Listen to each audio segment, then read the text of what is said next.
What's going on, YouTube, fam? This your boy Tony 2 times, and we back with another episode of the Baltimore Way, man. Before I start, be sure to tap that like button. It's free. It helps get the video out there.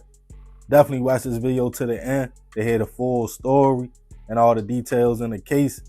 For my day one fam, y'all already know it's all love. Thanks for tuning back into another episode.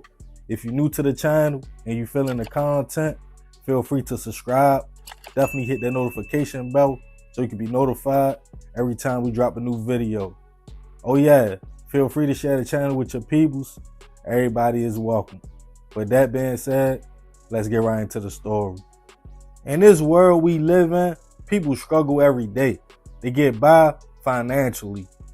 You have individuals that have full-time jobs that still have to find side hustles and things to do on their downtime, like delivering for Uber Eats or DoorDash just to make ends meet. I know firsthand how exhausting it can be to feel like you are working day and night, pushing your body to the limit, barely seeing your family, and still barely surviving. So some people look for an out, some kind of relief, and a way to make some fast money. One sad but true fact about America, people are always looking for a way to escape reality. Forget about their problems or numb their pain. For some, it's hitting the bar after work, getting a few drinks, getting gone off the liquor. For others, they might be more into harder things. So if you want to step off that sidewalk into them streets, it's always an opening and opportunity. When most people jump into the game, they are one-track minded. The only thing they think about is the money. But even if you tiptoe in the streets, maybe sell a little bit of grass from time to time as a side hustle, it's a lot that comes with that. In the ideal world, you would tell somebody you got a product, they would ask a price, and if they want it, they will cop from you. But in real life, every day, people are scamming, plotting, looking for a come up. And the streets have no picks. And unfortunately, if you run into the wrong person, a side hustle could turn fatal. And on this episode of the Baltimore Way, we'll be discussing the case of a plan to hit a quick lick that backfired in the streets of Baltimore. Back in 2021, 26-year-old Brian Palmer was navigating life in Baltimore. The young man, like many of us when we were that age, was just trying to figure it out and make his next move his best move. Described as a good dude, laid back, funny, and down to earth. Brian didn't mind working hard for what he needed, but on the side, he decided he would sell a little bit of grass for his extras and the things he wanted. It was supposed to be just to make some quick money. With Baltimore being a small city, usually word travels quick, who got what and who was in the mix. And somewhere down the line, he met a 20-year-old man named Raekwon Griffin. Raekwon was described as a decent young man who never been in any serious trouble, no felonies, and he was just trying to shake and bake in the Baltimore streets. According to sources, Raekwon and Brian had met before to do a deal and things went smooth. So when the young man texted Brian on the hot summer day of August 5th, 2021, it wasn't nothing out the ordinary. He asked him, like, bro, you out moving? I'm trying to get right. Brian stated, yeah, bro, where you at? Raekwon sent him an address to pull up on the 4300 block of Flowerton Road in Southwest Baltimore. Brian said, all right, bet. He felt comfortable making a move. Plus, he had his cousin with him, 33-year-old Darren Stewart, nicknamed Muggs by family and friends. Raekwon told Brian, like, text me when you get close, yo. And he did. When Brian pulled up to the block, Raekwon was with another man, though. And they walked up to the car. Right off muscle, the situation seemed shaky. And it seemed like a move was about to be pulled. After a few words, shots went off. And the car fled the scene. Witnesses on the block called BPD, who responded to the location to find both cousins, Brian and Darren, suffering from multiple gunshot wounds. They were both rushed to a local hospital, but unfortunately, they wouldn't survive their injuries. Back on the scene, Witnesses told police a name. Some stated they think the men were coming to the block to meet Raekwon, and him and another man robbed them, then shot him. Then they told police they fled in a getaway car. Police got access to Raekwon's phone records with a warrant, and it showed he turned his phone off just 30 minutes after the homicides, but his location still pinged in the area at the time of the shooting. Other evidence was text messages sent to Brian about buying some grass, but before Brian pulled up, Raekwon texted another man stating he was about to cop something, and his homie texted back like, "From who? Let me rob him." He told him it's a go. Police were able to identify the phone number and the other man as 22-year-old Monte Schuler. Eventually, both men were picked up. They denied the whole incident or robbing the cousins. Detectives ran their fingerprints, and allegedly they both were a hit for the fingerprints found on Brian's car. A few days later, an abandoned car was found in that area and was pointed to by witnesses as the getaway car. Inside was a registered firearm that belonged to Brian, and Raekwon's cell phone he had disconnected. With that, both men were charged with 2 counts of premeditated first-degree hit, armed robbery, and weapon violations. As the case started making its way to trial, it was pointed to as a drug deal gone wrong. Raekwon really didn't have a fight. His lawyers argued he was a good kid who never got in any trouble. His mother and family pleaded with the judge to be lenient. As the jury heard the evidence, his trial was open and shut though. With the cell phone and text messages, that sealed the young man's fate. The premeditated hit charge was dropped to first-degree felony hit, armed robbery, and 2 counts of use of a firearm and commission of a violent crime. The judge did acknowledge the fact Raekwon had kept his nose clean all the way into the case. They still stated it was a calculated and cold situation, and he was found guilty on all charges. The young man was sentenced to life plus 25 years in prison, with the first 10 to serve without parole. The victims' families spoke out, stating they were still jealous that his family could still see him and visit him, but their loved ones were gone forever. The judge told Raekwon, "Don't let the sentence break him.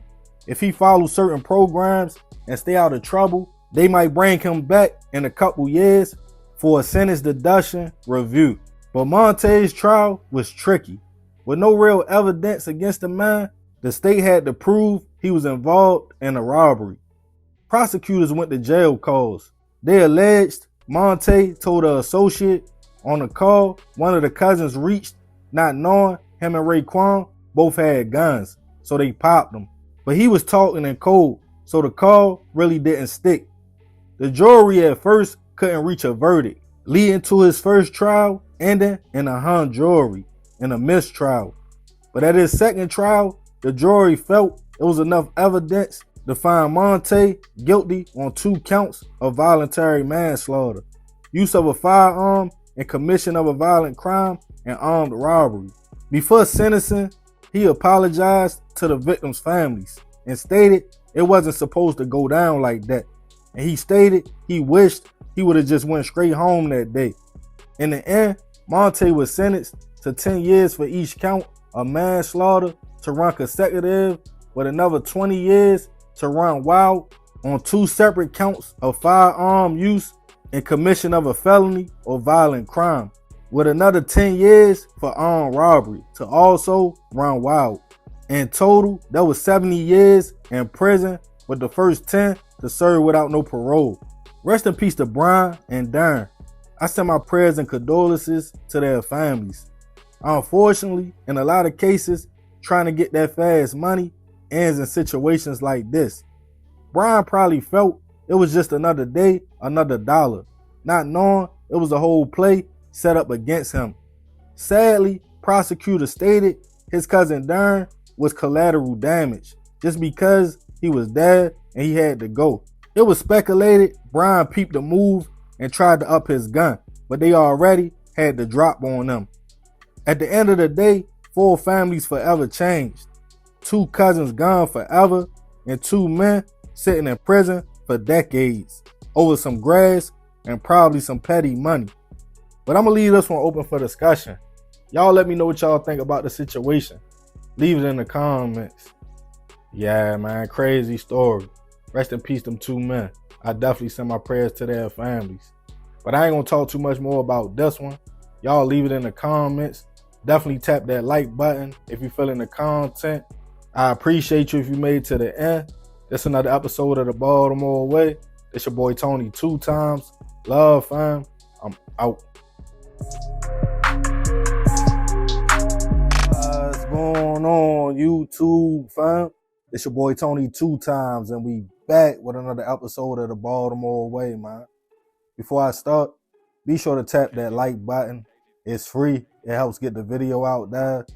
Definitely watch this video to the end so you can hear the full story and all the details in the case. It's a requested video.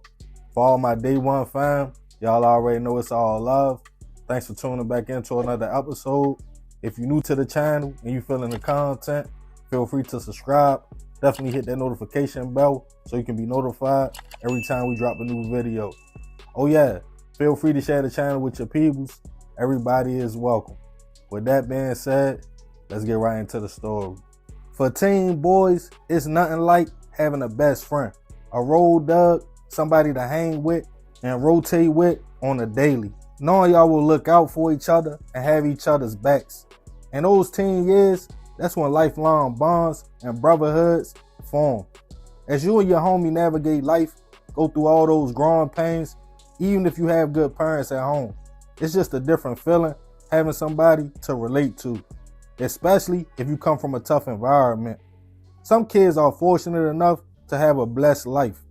They might live in a nice neighborhood or part of town where they don't have to worry about walking outside, seeing crime tape, or hearing gunshots. But others live right in the mix, everyday activity, where life is all about survival. So having somebody you can count on makes the environment seem a little more easier to navigate. You would think around about 15 or 16, those years would be some of the best years for a teen. Dating, getting to know what you like, learning how to drive, maybe even getting your first little job. But for some, their reality looks a lot different. Neighborhood full of trappers, shooters, sirens, causing some to grow up a little bit too fast. And while at that age, you still should be considered a child, in certain places, that's not the case. And lives are cut short before they even begin. And on this episode of the Baltimore Way, we'll be taking it all the way back to 2011 to discuss the case of two teen best friends whose lives was cut short on the Baltimore block. Back in 2011, 15-year-old Dominic Perry and also 15 years old Anthony Talbert were two young men navigating life in Baltimore. The two were tight, hung together every day in their neighborhood in the southwest area of the city. They formed a brotherhood while growing up together and considered each other best friends. Dominic came from a decent upbringing. Like most teens, he loved music. He would often bop around the neighborhood with his headphones on. When he was home, he would be on his laptop, on Facebook, or watching his favorite TV show, Martin. Well-mannered and outgoing, nicknamed Nike or Nick by close friends and family. Anthony also came from a loving family. He was stated to be a young man who got along with everybody, had a lot of friends, and genuinely cared about the people around him. Him and Dominic would walk around for hours, making plans for the future and chopping it up about whatever was happening in their teen world. But growing up in Baltimore, both had already seen a lot. Dominic was a sophomore in high school and tried to focus on sports. And Anthony also was trying to focus and stay out the way. But right outside their front doors, it was going down. In fact, Anthony had recently made the news for helping a Baltimore City police officer stay conscious after being shot right on their block. He heard the shots and heard the officer yell for help. He went outside, held his hand, talked to the police to try to keep him calm, to help got there. He was on the ground giving out. There wasn't nobody talking to him. He was the only one. He was by himself. Even though now being deemed a hero in a city like Baltimore, where most don't care for police or law enforcement, Anthony's actions wasn't viewed the same by everybody. Some didn't like it, but that's how the young man was raised. Him and his homie Dominic were both good kids. On a hot summer night in Baltimore, July 31st, 2011, the two friends were together as normal and told their parents they was about to hang out and walk around the neighborhood. As it was getting later into the night, gunshots shook the area and police were called by residents. When they responded to the neighborhood, they found Dominic suffering from multiple gunshot wounds, laying in the street. The young man was rushed to a local hospital, but unfortunately, he wouldn't survive his injuries. As the neighborhood was in shock, everybody felt another burst of emotions, wondering where was his right-hand man, Anthony, at. Anthony's father immediately started searching the neighborhood. He went house to house, asking questions to friends and people who knew the two young men. He did that for over 6 hours. Finally, when he headed home, Anthony's father just happened to glance into the neighbor's backyard and saw a Nike shoe in the grass. The shoe looked familiar. He walked over and made a heartbreaking discovery. His son, suffering from a gunshot wound to the stomach, already gone. Police determined Anthony was probably shot in the same location as Dominic, but tried to run home before collapsing. The teen's parents were devastated, and at first, nobody knew what happened. Relatives and friends spoke out about how the duo didn't bother no one, but they would stick together if they felt the threat, even though they didn't go out looking for trouble. As the word circulated through the community, Anthony and Dominic were targeted. Some pointed to the fact the young man had helped the police just 2 weeks prior. They claimed some people around the way didn't like that. Others claimed earlier that night the two had words with some other young men at a local store, and they spent back later and ambushed them. But all that was speculation. As everyone was left to grieve, the pain hit the families harder, as it seemed closure wasn't nowhere in sight. As time went by, the case started going cold. Rumors faded away, and life went on for the community. A year after the incident, a vigil was held to celebrate the life of the two friends. As people gathered, joked and laughed, they shared memories about both of the young men. It still wasn't any answers though. Still to this day, according to sources, no one knows exactly what happened to the young men and who was responsible. Either way, rest in peace to Anthony and Dominic. I send my prayers and condolences to their families. At 15, they both was babies for real, but unfortunately, in certain environments, that's not the case. Around about 13 or 14, people started to look at you a little different. I remember being 15, having words with grown men on a basketball court, thinking to myself, yo, it's like 30. Why is he even worried about me? But it gets like that. Anthony helped the police, but as a kid, probably scared, he did what he thought was right. Everybody doesn't see law enforcement as a bad thing. It's super sad because there's so many stories like this where lives are cut short before they even get to live. But in some environments, tragically, that's the normal. The good die young. But I'm going to leave this one open for discussion. Y'all let me know y'all thoughts on the situation in the comments. Yeah, man, it's a terrible story.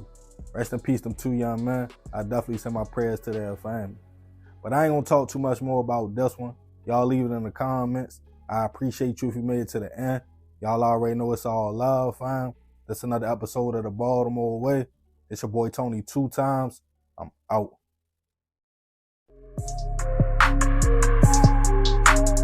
It's your girl, Mrs. Tony 2 times, and I'm back with another episode of the Baltimore Way. In this video, I'll be taking it back to 2012 to discuss the shockingly unfortunate slaying of 22-year-old Laurel Amos, who was the unintended target at a party. But before we get into this video, I'd like to say thank you to our viewers and our subscribers. We appreciate you all so much, and we hope you stick around. If you'd like to support the channel monetarily, you can find the information on the screen. And to support us for absolutely no cost, please hit that like button. Also, make sure you subscribe if you haven't already and join the Tony 2 times family. Tap that notification bell so you don't miss out on any future uploads. And of course, feel free to share this video with everyone you know. Also, if you'd like to see more episodes of the Baltimore Way, please click the link to the playlist in the description box after this video to get caught up. All right, Let's get into it. To know Laurel Amos was to love her. Anyone that had the pleasure of being in her presence truly experienced the gift of love and loyalty. She was born on July 22, 1990, and grew up in Essex, Baltimore County. Laurel had been an active member of her community from a very young age. She was a Girl Scout from grade school all the way through high school at Kenwood. Laurel was class president for all 4 years, a varsity volleyball player, and a member of the National Honor Society. She graduated in 2008 and went on to excel in life, but always kept in touch with her classmates. The friendships and relationships she cultivated throughout the years meant a lot to her, especially her relationship with Kenwood High quarterback Jerron Mills. They met in 2007 when they were both stars in their respective sports. Laurel and Jerron dated for 5 years and welcomed a beautiful baby boy together. Jerron had planned a special proposal at their alma mater in the near future. The budding family moved into an apartment in Rosedale in June 2012 and had plans of building their lives together. Laurel had a great job as a teller at SunTrust Bank in Essex. Life was all coming together for 22-year-old Laurel. In the midst of everything she had going on, she still found time to begin planning her high school class 5-year reunion. She started reaching out to old classmates and her friends to start getting things in motion for the following year. But Laurel's plans didn't surprise her friends at all. That was typical Laurel. It was important for her to stay in touch. As the summer of 2012 came to an end, Laurel's family had a party to celebrate the Labor Day weekend on September 1st. The party was held on the 4800 block of the Alameda in Baltimore City. Many people showed up to have a good time. The party ran into the early hours of September 2nd. As the party wound down, Laurel started cleaning up in the front yard. At around 2:15 a.m., shots rang out. One struck Laurel in the chest. Jerron ran and found her lying in the front yard. He immediately held her and put his hand on her heart. Her last words to him were, "Call 911." Laurel was rushed to the hospital, where she later passed away. The sudden loss of Laurel shocked her entire family, loved ones, and friends. If there was one person who people felt didn't deserve this, was Laurel. Her son was only a year old at the time. As police investigated the shooting, detectives believed the shots were fired from the 4700 block of the Alameda.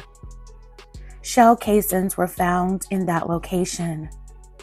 Laurel was standing a block away from the gunfire. Detectives don't believe that Laurel was the intended target, but maybe somebody at the party was. Laurel was an innocent bystander. She had no enemies or anyone that would want to hurt her. Despite the physical evidence of the shell casings, it never led investigators to who fired the fatal shot or why. When Laurel was laid to rest, the turnout to her service was huge and impactful. Hundreds showed up. Many people who knew and loved Laurel paid their respects to a beautiful life that was taken too soon. Everyone showed up for Laurel the way she would show up for them. There were not only family and close friends in attendance, but classmates, teachers, pastors, colleagues, and more that came to say their last goodbyes. She was truly loved beyond words, and everyone close to Laurel hoped that they would soon get some answers. However, days turned to weeks, weeks turned to months, and months turned to years, with still no answers as to who pulled the trigger that took Laurel's life or why. It's been over a decade, and to this day, Laurel's slaying remains unsolved. May Laurel Amos continue to rest peacefully. My belated condolences to her family and loved ones. So many years have gone by since this tragedy. I hope her son is doing well. He'd be almost a teenager by now. He was so young when he lost his mother. I hope her memory has been kept alive after all these years. I wish her entire family well. When someone like Laurel loses her life by just being an innocent bystander, it stings a little harder. She had so much of life going for her. She seemed to be such a loving, motivated, and kind person. It begs the question, why Laurel? I guess some questions go unanswered for a lifetime. Maybe one day Laurel's family will get justice, but until then, may she always be remembered. Fam, what are your thoughts on this heartbreaking story? Why does it always seem like the worst things happen to the best people? Let me know your thoughts in the comments below. All right, fam, that's it for this episode of the Baltimore Way. Thank you all so much for watching. Please don't forget to like, share, and subscribe. This is your girl, Mrs. Tony 2 times. Until next time. What's going on, YouTube, fam? It's your boy Tony 2 times, and we back with another episode of the Baltimore Way, man. Before I start, be sure to tap that like button. It's free. It helps get the video out there. Definitely watch this video to the end to hear the full story and all the details in the case. It's a requested video. For my day one fam, y'all already know it's all love. Thanks for tuning back into another episode. If you're new to the channel and you feeling the content, feel free to subscribe. Definitely tap that notification bell so you can be notified every time we drop a new video. Oh yeah, feel free to share the channel with your peoples. Everybody is welcome. With that being said, let's get right into the story. As a parent, one of our main objectives is to protect our kids, rather from dangers of the world, situations that can take their innocence from them, and a list of other things. I can go on and on. We all want to be able to go to sleep at night, making sure our babies are safe and sound, especially when they are young. Depending on your style of parenting, kids are raised in different ways.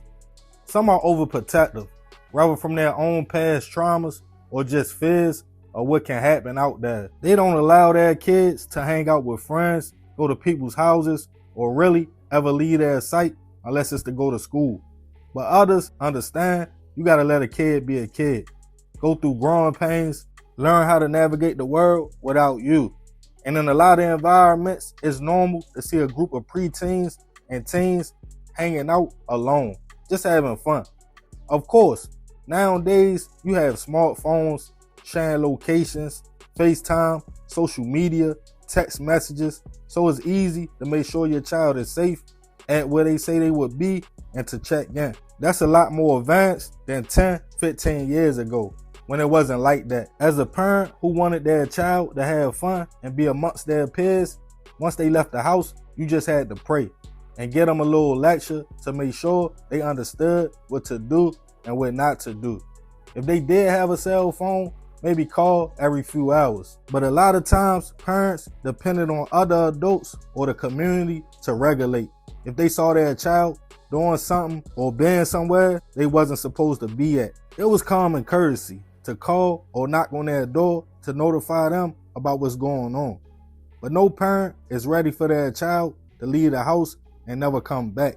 And on this episode of the Baltimore Way, we'll be taking it all the way back to 2012 to discuss the case of a 13-year-old found in Baltimore, and then the cover-up began. Back in 2012, 13-year-old Monet Turnage was a young lady full of life and ambition. The 8th grader who attended William C. March Middle School was very active, from everything to sports, participating in talent shows, singing, where she also participated in church and the youth choir. She even was in a program for young ladies called Young Divas, who taught the young women to have high self-esteem, self-control, and how to navigate in their community. The high-energy teen, like most, loved to dance, eat, smile, and talk. As everybody loved Monet, who friends and family called Huggy, Money, or Mo, and she loved everybody, especially her family at home. Of course, being a teenager, she loved to go to the mall or just hang out with friends, with dreams of one day becoming a pediatrician. But back then, her focus was on having fun, being a young girl. So on a March day, 2012, when she told her mother she was going out skating with friends, no one thought nothing about it. She told her family she will see them later and left home. As that evening turned into night, her mother became concerned, but thought maybe Monet had got caught up and would be home soon. She called a couple of the teen's friends and parents, but no one knew where she was at. The next day, on March 4th, her mother went to file a missing persons report. When they returned back home, they spoke to neighbors and people in their Northeast Baltimore neighborhood. Monet's older brother spoke to two of her friends. At the time, a 12-year-old boy and 13-year-old boy, who we will call TJ and Corey for the sake of the story. They stated they had saw her the day prior. They told her brother they would help look for her. TJ's mother, at the time, 48-year-old Veronica Alford, had also showed concern. She told Monet's mother she hoped she is okay and confirmed they will definitely find her.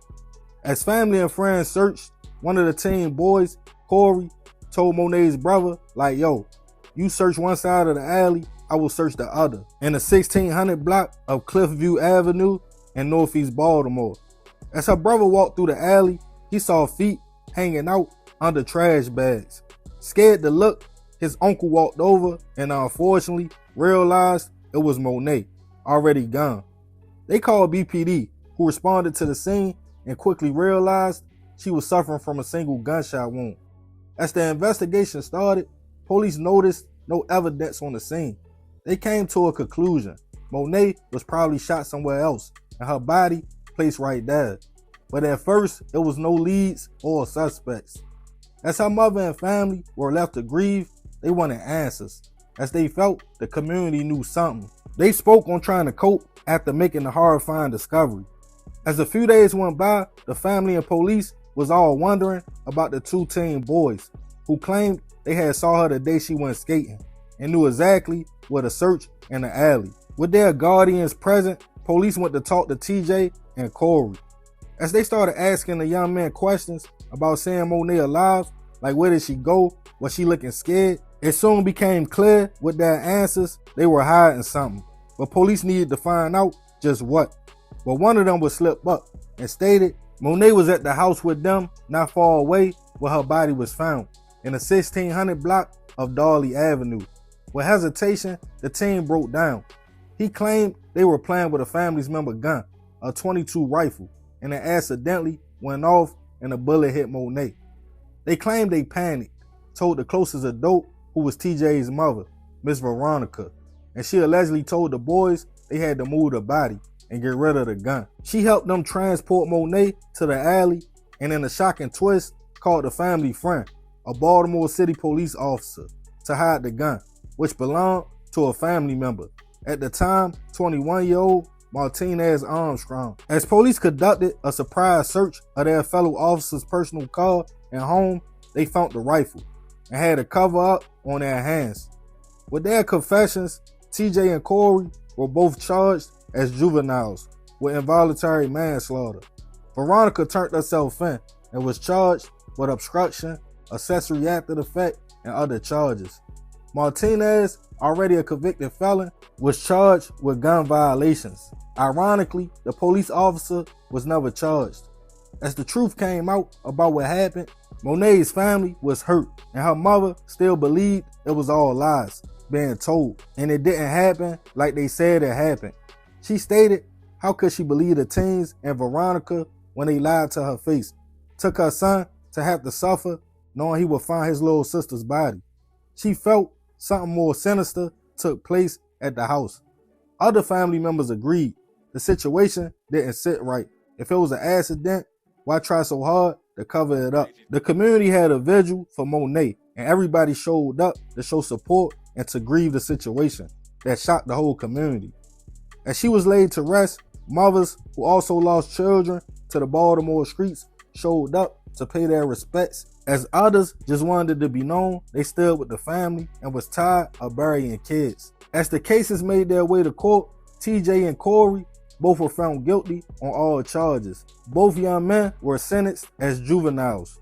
Martinez was also found guilty on gun charges and sentenced. Veronica pled guilty to her role and was sentenced to 5 years, all suspended by 18 months in prison. Monet's family filed a lawsuit against the city, but I'm not sure how that played out. Rest in peace to Monet. I send my prayers and belated condolences to her family. As a parent, I couldn't imagine finding my child laying in an alley. The cold part was the cover up. It's like while one mother was looking for answers and grieving her child, another was trying to protect hers. But I want to leave this one open for discussion. Y'all let me know y'all thoughts about the situation. Leave it in the comments. Yeah, man, terrible story. Rest in peace to Monet. I definitely remember this one, but I ain't gonna talk too much more about it. I appreciate you if you made it to the end. Y'all already know it's all love, fam. This another episode of the Baltimore Way. It's your boy Tony 2 times. I'm out.